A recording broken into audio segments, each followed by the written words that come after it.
بسم اللہ الرحمن الرحیم۔ السلام علیکم ورحمۃ اللہ وبرکاتہ۔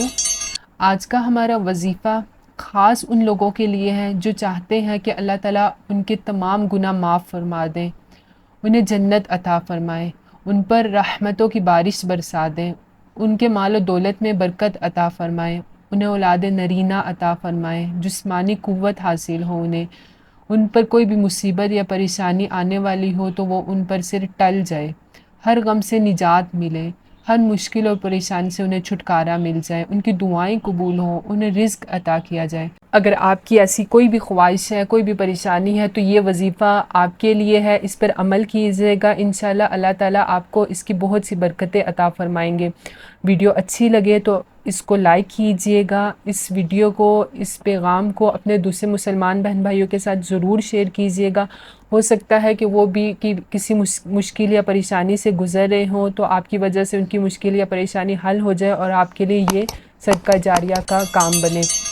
ثواب کی نیت سے ویڈیو کو شیئر کیجیے گا۔ دعا ہی کی ایک خاص قسم استغفار ہے، یعنی اللہ تعالیٰ سے اپنے گناہوں اور قصوروں کی معافی اور بخشش مانگنا۔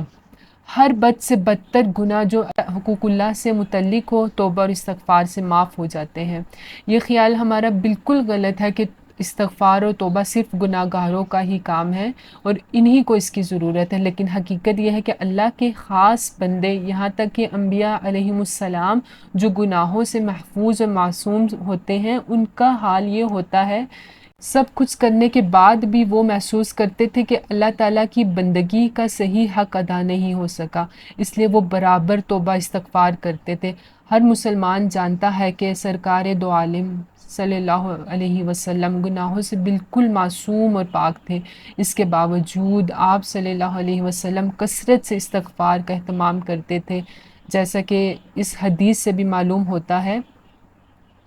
حضرت ابو ہریرہ رضی اللہ تعالی عنہ سے روایت ہے کہ رسول اللہ نے ارشاد فرمایا، خدا کی قسم میں دن میں 70 دفعہ سے زیادہ اللہ تعالیٰ کے حضور میں توبہ اور استغفار کرتا ہوں۔ حضرت ابن عباس رضی اللہ تعالیٰ عنہ سے روایت ہے کہ رسول اللہ صلی اللہ علیہ وسلم نے ارشاد فرمایا، جو شخص استغفار کو اپنے اوپر لازم کر لے تو اللہ اس کے لیے ہر تنگی سے نکلنے کا راستہ نکال دیتا ہے اور ہر غم و پریشانی سے اسے نجات دیتا ہے اور اسے ایسی جگہ سے اور اس طرح رزق پہنچاتا ہے جس کا اس کو گمان بھی نہیں ہوتا۔ چند شخص حسن بصری رحمۃ اللہ علیہ کے پاس آئے، کسی نے پانی نہ برسنے کی شکایت کی اور کسی نے اولاد نہ ہونے کی شکایت کی اور کسی نے دوسری حاجتوں کے لیے کہا۔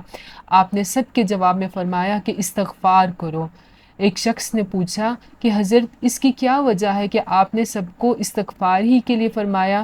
آپ نے جواب میں سورہ نوح کی آیات مبارک ارشاد فرمائی، فَقُلْتُ اسْتَغْفِرُوا رَبَّكُمْ إِنَّهُ كَانَ غَفَّارًا يُرْسِلِ السَّمَاءَ عَلَيْكُمْ مِدْرَارًا وَيُمْدِدْكُمْ بِأَمْوَالٍ وَبَنِينَ وَيَجْعَلْ لَكُمْ جَنَّاتٍ وَيَجْعَلْ لَكُمْ أَنْهَارًا۔ آپ کی کوئی بھی خواہش ہے، کوئی بھی پریشانی ہے، کسی بھی مصیبت سے گزر رہے ہیں، کوئی بھی مسئلہ ہے زندگی میں، تو آپ نے استغفار کو پڑھنا ہے، اپنے اوپر استغفار کو لازم کر لیں۔ اس کے بے شمار فوائد ہیں، جیسے کہ حدیث سے بھی ثابت ہے اور قرآن پاک کی آیت میں بھی ہے سورہ نوح میں کہ حضرت نوح علیہ السلام نے اپنی قوم کو استغفار کرنے کا حکم دیا، تو آپ نے کثرت سے استغفار کا ورد کرنا ہے۔ اللہ تعالیٰ آپ کی مشکلات یا آپ کی جو بھی پریشانیاں ہیں، کوئی بھی خواہش ہے،